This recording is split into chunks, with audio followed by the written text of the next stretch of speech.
আশা করছি আমাদের আজকের এপিসোডটিও আপনাদের সত্য ভয়ের ঘটনা জানার তৃষ্ণা কিছুটা হলেও মেটাতে সক্ষম হবে ইনশাল্লাহ। প্রিয় লিসেনার্স, চলুন শুরু করি আমাদের আজকের এপিসোড। আপনাদের সবাইকে স্বাগতম অলৌকিক জগতে। প্রিয় লিসেনার্স, আমাদের আজকে যিনি ঘটনা পাঠিয়েছেন তার নাম মেহেদি। ঘটনাটি যেভাবে মেহেদি ভাই লিখেছেন আমি ঠিক সেভাবেই আপনাদের সাথে শেয়ার করছি। সময়টা 2007 সাল। 5 বছর আমি সৌদি আরবের থেকে বাংলাদেশে গিয়েছিলাম। আমি সৌদি আরবে থাকতেই আমার বোনের বিয়ে হয়, সেজন্য ওদের বিয়েতে আমি অংশগ্রহণ করতে পারিনি। আমি দেশে আসার কিছুদিন পরেই বোনের বাড়িতে যাওয়ার সিদ্ধান্ত নেই। আমার বোনকে বিয়ে দেওয়া হয়েছিল চট্টগ্রামের হাটহাজারীতে। সেদিন আমি বোনের বাড়ি যাওয়ার উদ্দেশ্যে রওনা করি। রাত 11:30-এর দিকে আমি ওদের বাড়িতে পৌঁছাই। বাস স্ট্যান্ডে নামার পরে আমার বোন জামাই আমাকে এসে নিয়ে যায়। আমার বোনের বাড়িতে যেতে হলে একটি পাহাড়ের পাশ ঘেঁষে যেতে হয়। আমি এবং আমার বোন জামাই রিকশায় করে যতদূর যাওয়া সম্ভব গিয়েছিলাম। এরপর আমরা পাহাড়ের ঢাল দিয়ে হেঁটে যাচ্ছিলাম। তখন আমার বোন জামাই এদিক সেদিক আমাকে সবকিছু দেখাচ্ছিল। পাহাড়ের ঢালে একটি মসজিদ দেখলাম আমি। বোন জামাই আমাকে বলল, এটি আমাদেরই মসজিদ। তারপর বাসায় গিয়ে সবার সাথে পরিচয় হয়ে খাওয়া দাওয়া করে বাসায় এশার নামাজ আদায় করে আমি ঘুমিয়ে পড়লাম। হঠাৎ আমার ঘুম ভেঙে যায়। আমি ভাবলাম হয়তো ফজরের আজান দিয়ে দিয়েছে, তাই ঘুম থেকে উঠে ওদের দরজা খুলে মসজিদের উদ্দেশ্যে আমি রওনা করি। আমি সবসময় 5 ওয়াক্ত নামাজ আদায় করি। আমি দেখি আকাশে বড় চাঁদ। আমার সাথে টর্চ জাতীয় কিছুই সাথে নেয়নি। বোনের বাসা থেকে মসজিদে যেতে 5 থেকে 7 মিনিট সময় লাগে। হেঁটে হেঁটে মসজিদে চলে গেলাম। আমি অজু করে মসজিদে ঢুকলাম। আমি দেখতে পাই সম্পূর্ণ মসজিদ মুসল্লিতে ভরা। এই দৃশ্য দেখে আমার খুবই ভালো লাগলো। কিন্তু একটা বিষয় আমি খেয়াল করলাম, মসজিদে যত মুসল্লি আছে সকলেই সাদা পাঞ্জাবি পরিহিত এবং মসজিদ থেকে এত সুন্দর একটা সুঘ্রাণ আসছিল যা আমি আগে কখনোই পাইনি। আমার মনে হচ্ছিল জান্নাতের বাগিচায় আমি এসেছি। আমি মসজিদে প্রবেশ করে সুন্নত নামাজ আদায় করে নিলাম। সুন্নত শেষ করে কিছুক্ষণ বসলাম। আমি দেখলাম কেউ কেউ সুন্নত আদায় করছে, আবার কেউ বা কোরআন তেলাওয়াত করছে, কেউ তাসবিহ পড়ছে। কিন্তু ইমাম সাহেব আমার দিকে তাকিয়ে একটা মুচকি হাসি দিলেন। এর কিছুক্ষণ পরে জামাত শুরু হয়ে গেল।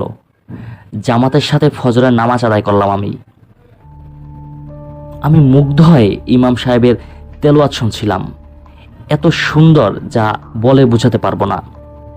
জামাত শেষে পেছনে তাকিয়ে লক্ষ্য করলাম বাইরে তখনও সূর্যের আলো দেখা যায় না। কিন্তু জামাত শেষ হওয়ার পর তো সকালের আলো কিছুটা বের হয়। যেহেতু আমি মসজিদে আছি তাই কোনো বিষয় নিয়ে ভয় পাওয়ার কোনো প্রশ্নই ওঠে না। মোনাজাত শেষে আমি যখন মসজিদ থেকে বের হতে যাব তখন ইমাম সাহেব আমাকে ডাক দিলেন। আমি পিছনে ফিরে তার কাছে গেলাম। ইমাম সাহেব আমার পরিচয় জিজ্ঞেস করলেন এবং আমি তাকে আমার পরিচয় দিলাম। ইমাম সাহেব আমাকে বলল, আপনি আরও কিছুক্ষণ মসজিদে থাকেন। চারদিকে আলো ছড়িয়ে পড়লে মসজিদ থেকে যাবেন। আর যদি কোনো সমস্যা হয় ইয়ামিন বলে 3 বার ডাক দিবেন। এই কথা বলে ইমাম সাহেবও মসজিদ থেকে বের হয়ে গেল। কিন্তু আমি ইমাম সাহেবের কোনো কথারই মর্ম বুঝলাম না। তিনি কেন আমাকে পরে যেতে বললেন? আর কোনো সমস্যা হলে ইয়ামিন বলে ডাকতেই বা কেন বললেন? যেহেতু একজন ইমাম সাহেব আমাকে বলেছেন একটু পরে যেতে, তাই আমি মসজিদে বসে রইলাম।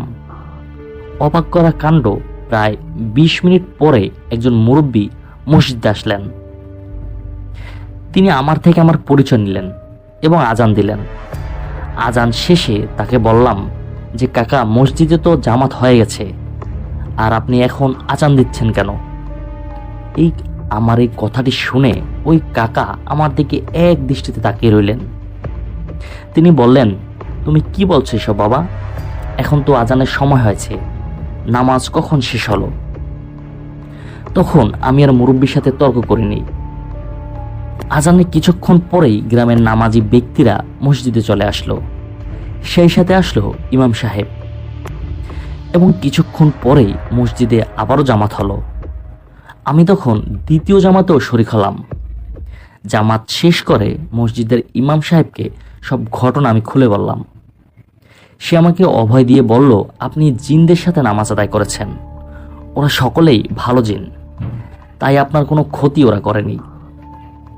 এই কথা শুনে আমি খুবই অবাক হয়ে গেলাম।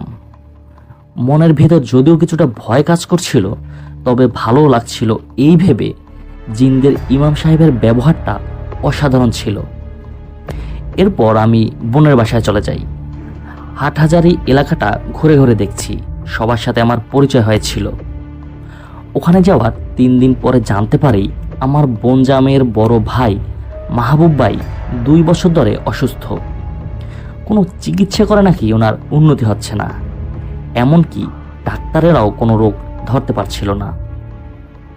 মাহবুব ভাইয়ের শরীরে মাংস নেই বললেই চলে, শুধু হাড়, দেখে মনে হয় জ্যান্ত একটা কঙ্কাল। মাহবুব ভাইয়ের পরিবার থেকে তার অসুস্থতার ব্যাপারে সম্পূর্ণ ডিটেলস আমি নেই। এই মাহবুব ভাই ছিলেন ধনী একজন মানুষ। সে সাগরে মাছের ব্যবসা করত। চিকিৎসা করতে করতে তার যত সম্পদ ছিল সবই তিনি শেষ করে ফেলেছেন। এখন মৃত্যুর জন্য অপেক্ষা করছেন। চিকিৎসা করার মতো টাকা তার কাছে নেই। তাদের পরামর্শ দেই মাহবুব ভাইকে কোনো বড় হুজুরকে দেখাতে। তারা হাটহাজারী মাদ্রাসায় বড় একজন হুজুরকে দেখান। এর ভিতরে আমি ঢাকায় চলে আসি, কিন্তু মাঝে মাঝে ফোনে মাহবুব ভাইয়ের খবর নিচ্ছিলাম। হাটহাজারী মাদ্রাসার হুজুর জানায় মাহবুব ভাইকে খুব জঘন্যতমভাবে ব্ল্যাক ম্যাজিক করা হয়েছে, কিন্তু এই হুজুর এই ব্ল্যাক ম্যাজিক নিয়ে কাজ করেন না। এই ঘটনা শোনার পর আমার সেই জিন ইমাম সাহেবের কথা মনে পড়ে যায়, কারণ ওই ইমাম সাহেব বলেছিল যদি কোনো সমস্যা হয় রাতে মসজিদে গিয়ে ইয়ামিন বলে যেন তাকে ডাকি। এরপর আমি আর কোনো চিন্তা ভাবনা না করে হাটহাজারীতে চলে যাই। সেই রাতে আমি আবার সেই মসজিদে যাই। তখন রাত 3টের মতো বাজে। পাহাড়ের ঢালে সেই মসজিদে গিয়ে প্রথম ভালোভাবে আমি অজু করি। এরপর আমি মসজিদে প্রবেশ করি। মসজিদে ঢুকেই ইয়ামিন বলে আমি 3 বার ডাক দেই, এবং আমি শুনতে পাই মসজিদের টিনের উপরে একটি ঢিল পড়ার মতো শব্দ, এবং আমি দেখতে পাচ্ছিলাম দূর থেকে হেঁটে আসছে সেই ইমাম সাহেব। তাকে দেখে আমি খুব ভয় পাচ্ছিলাম, আবার সাহসও পাচ্ছিলাম। আমার মন বলছিল সে আমার কোনো ক্ষতি করবে না। যদি ক্ষতি করার কোনো ইচ্ছাই থাকতো সেদিনই করতে পারত। ওই ইমাম সাহেব দূর থেকেই আমাকে সালাম দিলেন। আমি সালামের উত্তর দেই। ইমাম সাহেব বললেন, আমার নাম ইয়ামিন। আপনি হয়তো জেনেছেন আমি মানুষ নই, আমি জিন। এবং তিনি জিজ্ঞেস করলেন যে কি জন্য আমি তাকে ডেকেছি। তখন আমি ওই ইমাম সাহেবকে মাহবুব ভাইয়ের সমস্ত ঘটনা খুলে বলি। ইয়ামিন ভাই আমাকে জানায়, আপনি আমাকে আজকের দিনে সময় দিন, আমি সমস্ত ব্যাপারটা জেনে আপনাকে আগামীকাল জানাবো। এবং আমি তার কথায় সম্মতি দিয়ে সেদিনের মতো বিদায় নেই।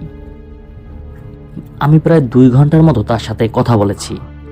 এরপর একবারে মসজিদ থেকে নামাজ পড়ে বোনের বাসায় ফিরি।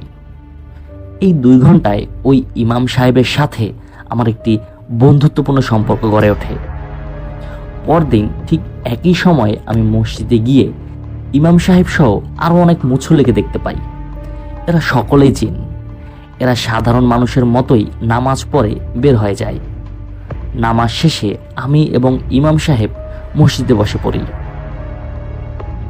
এরপর ওই ইমাম সাহেব কথা বলতে শুরু করেন। তিনি বলেন, মাহবুব ভাই মালদ্বীপে ঘুরতে গিয়েছিল। তার পরিবার জানে সে তার বন্ধুদের সাথে গিয়েছিল, কিন্তু তিনি গিয়েছিলেন তার এক মেয়ে বান্ধবী নিয়ে। আপনার মাহবুব ভাই এবং সেই মেয়ে বান্ধবী একসাথে থাকার কারণে ওই মেয়েটি নাকি অন্তঃসত্ত্বা হয়ে পড়ে, কিন্তু তারা উভয়ই জানতো না যে মেয়েটি অন্তঃসত্ত্বা।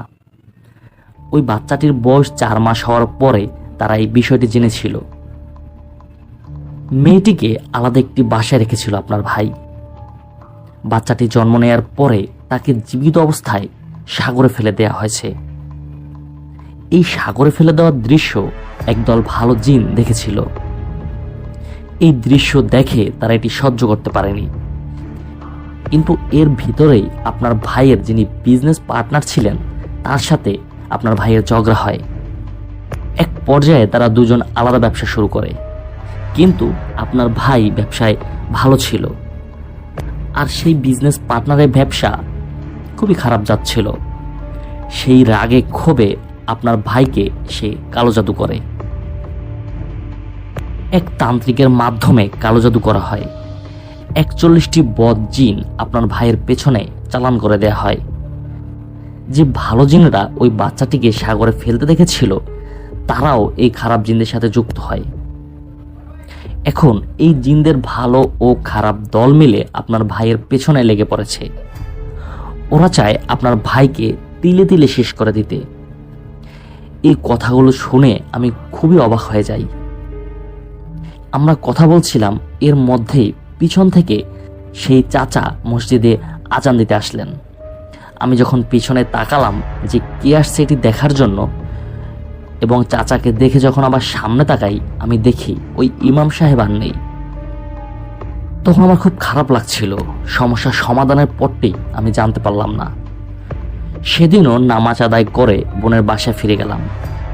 আমি গিয়ে সমস্ত ঘটনা সবাইকে খুলে বললাম, এবং এটাও বললাম যে বিজনেস পার্টনার কালো জাদু করেছে।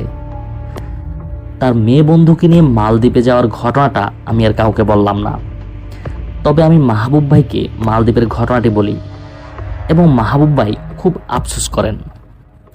মাহবুব ভাই আমাকে জানায় সে নাকি প্রায় একটি বাচ্চাকে স্বপ্ন দেখে। বাচ্চাটি করুণ সুরে কান্না করে। মাহবুব ভাইয়ের সাথে কিছু ঘটনা ঘটেছিল। ঘটনাগুলো ছিল এমন, সে পাইকারি মাছ বিক্রি করে দোকান থেকে বাসায় ফিরছিল। তখন রাত আনুমানিক 11টার মতো। তিনি পাহাড়ের ঢাল দিয়ে হেঁটে হেঁটে ফিরছিলেন। তখন তিনি দেখতে পান দূর থেকে 50টির মতো আলো তার দিকে হেঁটে আসছে। তিনি ভেবেছিলেন হয়তো মানুষজন হবে, এবং তিনি কাছে যান। কাছে গিয়ে তিনি ভয়ানক এক বিষয় দেখতে পান। তিনি দেখতে পান প্রায় 50টির মতো বড় বড় সাইজের সাপ, যাদের চোখ ঝলঝল করছে। এই দৃশ্য দেখে তিনি উল্টো দিকে দৌড়তে শুরু করেন, এবং পাহাড় ঘুরে অন্য রাস্তা দিয়ে তিনি বাড়িতে পৌঁছান। এছাড়াও আরো অনেক ঘটনা তার সাথে ঘটেছে। কোনো কোনো কুকুর তাকে দেখলেই শুধু ডাকাডাকি করত। রাতে তিনি বাইরে বের হলে সেই আলোগুলো তিনি দেখতে পেতেন। অধিকাংশ সময় স্বপ্নে ভয়ঙ্কর ভয়ঙ্কর জিনিস তিনি দেখতে পেতেন। অনেকগুলো কালো অবয়ব তার গলা চেপে ধরছে।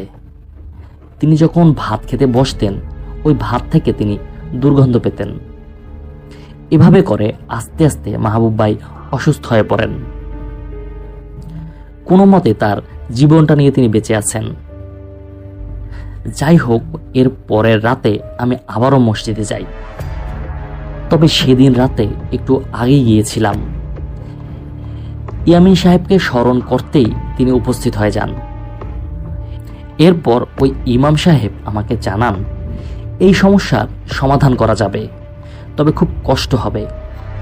ইমাম সাহেব বলেন, আমি সেই ভালো জিনদের সাথে কথা বলেছি এবং ওনাদের মানাতে পেরেছি, তবে খারাপ জিনরা তান্ত্রিকের কবলে, চাইলেই ওদের তাড়ানো সম্ভব নয়। ইমাম সাহেব আমাকে বলেন, এই কালো জাদু কাটাতে হলে আপনাকেই কিছু করতে হবে। আমি আপনাকে আগামীকাল একটি পাহাড়ের উপরে নিয়ে যাব। রাত 1টার দিকে তুমি এই পাহাড়ের নিচে আমার জন্য অপেক্ষা করবে। তারপর কি কি করতে হবে আমি তোমাকে সব শিখিয়ে দেব। ইমাম সাহেবকে বিদায় দিয়ে এরপর বাড়িতে আমি চলে আসি। বাড়িতে এসে সকলকে আমি এই বিষয়টি জানাই, কিন্তু আমার ছোট বোন কিছুতেই আমাকে পাহাড়ে যেতে দিতে রাজি হচ্ছিল না। ও আমাকে নিয়ে একটি ভয়ের আশঙ্কা করছিল, যদি আমার কিছু হয়ে যায়। আমি আমার ছোট বোনকে বুঝিয়ে পাহাড়ে যেতে রাজি করাই। ওই ইমাম সাহেব আমাকে বলে দিয়েছিলেন আমি যেন সাথে করে এমন কিছু নিয়ে যাই যা দিয়ে মাটি খোঁড়া যায়। আমি ঠিক সময় পাহাড়ে যাই। সেখানে গিয়ে আমি ইয়ামিন সাহেবকে পাই। সে আমাকে দেখে সামনে আগাতে বলল। প্রায় আধা ঘন্টা চলার পরে পাহাড়ের একটি জায়গায় গিয়ে আমরা পৌঁছাই। এই আধা ঘন্টায় ইমাম সাহেব আমাকে সমস্ত কিছু শিখিয়ে দিয়েছিলেন এবং এটাও বলে দিয়েছিলেন যা কিছু হয়ে যাক না কেন ভয় যেন না পাই, আমি যেন আমার কাজ করে যাই। পাহাড়ের যে জায়গায় আমরা গিয়েছিলাম সেখানে আমি দেখতে পাই শত শত কবর এবং প্রতিটি কবর অনেক লম্বা লম্বা। এটি আসলে জিনদের কবরস্থান। ইমাম সাহেব আমাকে একটি কবর দেখিয়ে দেয় এবং আমাকে বলে যে তুমি এই কবরটি খনন করো। আমি কবরটি খনন করতে শুরু করি। কবর খনন করার সময় দেখতে পাচ্ছি আমাদের চারদিক ঘিরে অনেকগুলো চোখ আমার দিকে তাকিয়ে আছে। একটু দূরে দূরে দুটি করে চোখ, প্রতিটি চোখ হালকা আগুনের মতো জ্বলছে। যখনই আমি কবর খনন করা শেষ করি এবং তার ভিতরে হাত দেই, তখনই শুরু হয়ে যায় ভয়ঙ্কর ঝড়। চারদিকে প্রবল বাতাস, আশেপাশের গাছগুলো যেন আমাদের উপরে ভেঙে পড়বে। আমি কোনো কিছুতেই মন না দিয়ে কবরে হাত দেই। আমি কবরে হাত দিতেই আমি একটি হাড়ি দেখতে পাই। ওই হাড়িটি ছিল পিতলের। আমি হাড়িটি হাত দিয়ে বের করি এবং বের করতেই দেখি হাড়ির মুখটি কাপড় দিয়ে বেঁধে রাখা হয়েছে। ইমাম সাহেব বলেন এটি নিয়ে চলো। আমরা দ্রুত হাড়ি নিয়ে পাহাড় থেকে নামতে শুরু করি। প্রায় 10 মিনিটের মতো হেঁটেছি, তবে এই 10 মিনিট আমাদের চারপাশে সেই চোখগুলো আমাদের সাথেই চলছিল। হঠাৎ আমি পেছনে তাকাতেই ইমাম সাহেবকে আর দেখতে পাই না। তখন আমি প্রচণ্ড ভয় পেতে শুরু করি এবং আমি তাকে দেখতে না পেয়ে আমি সেই জায়গায় দাঁড়িয়েছিলাম। কয়েক মিনিট পরে আবার আমি ইমাম সাহেবকে দেখতে পাই এবং দুজনে আবার পথ চলতে থাকি। ইমাম সাহেব আসার পর সেই আলোগুলোকে কিন্তু আমি আর দেখতে পাই না। তখন তাকে জিজ্ঞেস করি যে আপনি কোথায় গিয়েছিলেন। তিনি বলেন খারাপ জিনগুলো ক্ষতি করতে চেয়েছে এবং এরাই সেই জিন যাদেরকে তোমার ভাইয়ের পেছনে চালান করা হয়েছে। ওদেরকে আমি তাড়ানোর জন্য গিয়েছিলাম। এরপর আমরা পাহাড় থেকে নেমে পড়ি। একদম বাসা পর্যন্ত ইয়ামিন সাহেব আমাকে এগিয়ে দেন এবং চলতে চলতেই তিনি আমাকে শিখিয়ে দিয়েছিল যে কিভাবে কি করতে হবে। কালকের ভেতরে কোনো হুজুরের মাধ্যমে সূরা ইয়াসিন কোনো কাগজে লিখে এই হাড়ির ভেতরে রেখে তা সাগরে ভাসিয়ে দিতে হবে এবং আরও 2টি জিনিস আমাকে নষ্ট করতে হবে এবং সেটা আগামীকালই করতে হবে এবং আগামীকাল রাত 12টার পরে আমাদের বাড়ির কেউ যেন বাড়ি থেকে বের না হয়, এমনকি কেউ যেন ঘরের ভেতর থেকে উকি দিয়েও বাইরে দেখার চেষ্টা না করে। ইমাম সাহেব আরও বলেন একমাত্র তুমি রাত 12টার পরে তোমাদের বাইরে বের হবে, আমি সেখানে আসব। আমি বাড়িতে যাই এবং সকলকে বলে দেই কেউ যেন বের না হয়, এমনকি কেউ যেন বাইরেও না তাকায়। সেদিন রাত 12টার পরে আমি যখন বাইরে বের হই আমি ইমাম সাহেবকে সেখানে দেখতে পাই। এরপর ইমাম সাহেব আমাকে মাহবুব ভাইয়ের ঘরের পিছনে নিয়ে যান এবং একটি গাছের গোড়া খনন করতে বলেন। আমি গাছের গোড়ায় খনন করতে শুরু করি। ওই গাছের গোড়া খনন করে একটি মোমের তৈরি পুতুল আমি পাই। ওই পুতুলটির গায়ে অনেক সূচ ঢোকানো ছিল। যখনই আমি পুতুলটি উঠাই তখন অনেকগুলো কালো অবয়ব আমার দিকে ধেয়ে আসে। এইটা দেখে আমি ভয়ে খুব ঘাবড়ে যাই, কিন্তু সাথে সাথে ইমাম সাহেব কি যেন বলে একটা ডাক দেন, যে ভাষাটা আমি জানি না। চোখের পলকে ওই ইমাম সাহেবের কাছে আরও অনেকগুলো জিন চলে আসে। তারা প্রত্যেকেই ইমাম সাহেবের মতো ভালো জিন ছিল। আসলে সেই অবয়ব ছিল ব্ল্যাক ম্যাজিকের চালান করা সেই জিনগুলো। ভালো জিন এবং খারাপ জিন যুদ্ধ শুরু হয়। আমি ওখানে দাঁড়িয়ে সব কিছু দেখছিলাম। ভালোদের সাথে খারাপরা কখনোই পারে না। অবশেষে খারাপ জিনগুলো পরাজিত হয়ে পালিয়ে যায়। তখন ওই ইমাম সাহেবকে দেখে আমার খুব মায়া হচ্ছিল। আমাদের জন্য কত কিছুই না তিনি করছেন। খারাপ জিনগুলো চলে যাওয়ার পরে ইমাম সাহেবের সাথে ভালো জিনগুলো আগুনের আকার ধারণ করে উড়ে চলে যায়।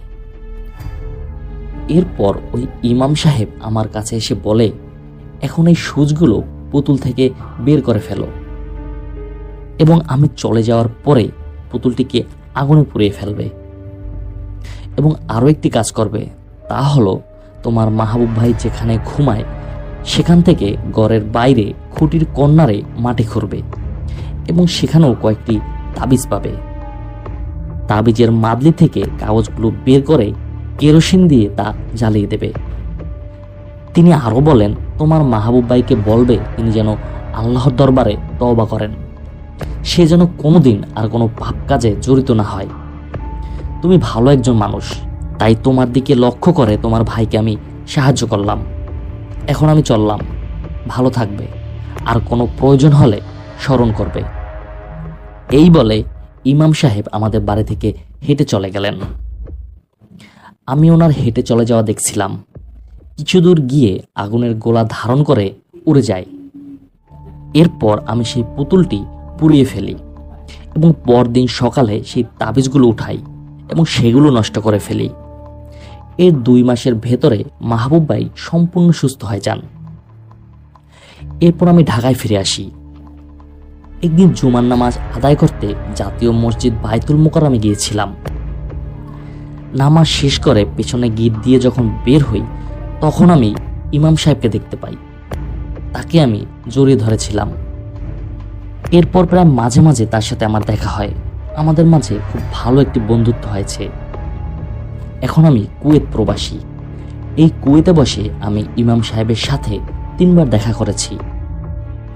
যখন আমরা একসাথে কোথাও বসেছি তখন আমরা ধর্ম নিয়ে আলোচনা করি এবং মাঝে মধ্যে জিন জাতির সম্পর্কে তার কাছ থেকে জানি। ইমাম সাহেব মানুষের সাহায্য করে থাকেন। সে আমাকে অনেক ঘটনা শুনিয়েছেন। প্রবাস জীবন, কাজের চাপ অনেক, তাই সময় করে লিখতে পারি না। এই ঘটনাটি লিখতে আমার 10 দিনের মতো সময় লেগেছে। যদি আমি সুযোগ পাই আবারও ঘটনা পাঠাবো। আর এই ঘটনাটি সিলেক্ট হলে অবশ্যই আমাকে জানাবেন।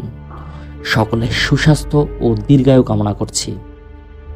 আমরা সকলে যেন আমাদের রবের পথে থেকে জীবন পার করতে পারি। আসসালামু আলাইকুম। প্রিয় লিসেনার্স, এই ছিল আমাদের আজকের এপিসোড। মহান আল্লাহ তাআলার এই দুনিয়ায় কত যে রহস্য লুকিয়ে আছে তার ধারণা আমরা করতে পারি না। মহান আল্লাহ তাআলার কাছে ফরিয়াদ থাকবে এই ধরনের সকল সমস্যা থেকে তিনি যেন আমাদের হেফাজত করেন। প্রিয় লিসেনার্স, আজকের এই ব্ল্যাক ম্যাজিকের ঘটনাটি যদি আপনাদের সামান্যতম ভালো লাগে অবশ্যই আমাকে কমেন্ট করে জানাবেন। আর আপনারা যারা আপনাদের জীবনে ঘটে যাওয়া কোনো ঘটনা অথবা আপনার জানা কোনো সত্য ঘটনা আমাদের পাঠাতে চান, তারা ঘটনা লিখে অথবা রেকর্ডিং করে পাঠিয়ে দিন আমাদের হোয়াটসঅ্যাপ নাম্বারে। এই ভিডিওর নিচে ডিসক্রিপশন বক্সে আমাদের হোয়াটসঅ্যাপ নাম্বার দেওয়া আছে। আর আপনাদের কাছে অনুরোধ থাকবে আমাদের এই ছোট্ট চ্যানেলটি সাবস্ক্রাইব করার জন্য। ইনশাল্লাহ পরবর্তী ঘটনা শোনার আমন্ত্রণ জানিয়ে আজকের মতো এখানেই বিদায় নিচ্ছি। আসসালামু আলাইকুম।